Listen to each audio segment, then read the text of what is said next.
un arrangement quelque peu étonnant. Dans le podcast Sheerluxe, Nicolas Coleridge s'est confié à propos de nombreuses personnalités de la mode, de Victoria Beckham à Anna Wintour, qu'il a côtoyé lorsqu'il était le président du groupe Condé Nast. Aujourd'hui directeur du Victoria et Albert Museum, il a également bien connu Lady Diana, dont il a expliqué les nombreuses visites au siège de Vogue UK pendant plusieurs années.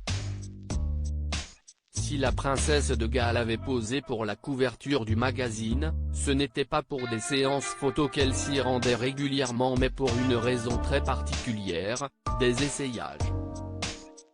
En effet, la princesse Diana trouvait cela plus simple, et surtout plus tranquille, de faire ses essayages au siège de Vogue plutôt que dans des boutiques sur Bond Street ou encore Sloane Street à Londres, où elle attirait tous les regards, mais aussi, la cohue et les regards des curieux.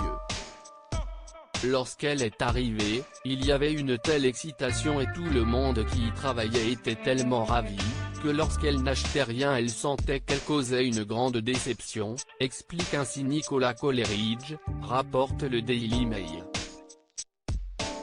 Elle avait donc un arrangement avec Vogue selon lequel si elle voulait essayer un nouveau créateur, le magazine ferait appel à beaucoup de vêtements de ce créateur pour qu'elle les essaie, précise-t-il. Lady Diana, une véritable habituée des couloirs de Vogue, une façon de faire qui semble avoir fonctionné pendant plusieurs années, et des essayages au cours desquels Lady Diana bénéficiait également du regard avisé des rédactrices de mode du magazine, qui lui donnaient des avis très objectifs et parfois même la conseillaient pour ses tenues. Elle regardait avec elle et elle disait « Vous savez que nous pensons que vous avez fière allure dans celui-ci, celui-ci ne fonctionne pas très bien, celui-ci est merveilleux », se souvient Nicolas Coleridge.